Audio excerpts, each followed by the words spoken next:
நமக்கு முன்னால் நமக்கு பின்னால் தொடங்கிய எத்தனையோ கட்சிகள் காணாமல் போய்விட்டது. ஆனால் நாம் யார் வந்தாலும் சரி, எப்படி அலை வந்தாலும் சரி, 91 ராஜீவ் காந்தி அலை வந்தால் அப்போ ஒரு தொகுதியை நாம் வெற்றி பெறுகின்றோம். திமுக ஒரு தொகுதி வெற்றி பெற்றது. 91 96 ஜெயலலிதா அம்மையாருக்கு எதிரான மிகப்பெரிய ஒரு அலை, அந்த பேரலையில், அதுதான் உண்மையான பேரலை. அந்த பேரலையில நாம் 4 வெற்றி பெறுகிறோம். அண்ணா திமுக 2 தான் வெற்றி பெறுகிறது. இப்படி எத்தனையோ தேர்தல்கள் நாம். அதனால் தேர்தல் என்பது ஒரு ப்ராசஸ். ஆனால் அதை விட 45 ஆண்டு கால நம்முடைய இலக்கு என்ன? தமிழ்நாட்டிலே பூரண மதுவிலக்கு வேண்டும் என்று.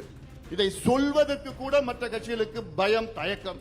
ஆனால் களத்திலே நாம் சொல்லி சொல்லி சொல்லி இன்று தமிழ்நாட்டில் உள்ள அனைத்து கட்சிகளும் ஆம், நாங்கள் கொள்கை முடிவு பூரண மதுவிலக்கு. Max Gold, cash for gold. Call 044 4545 4545.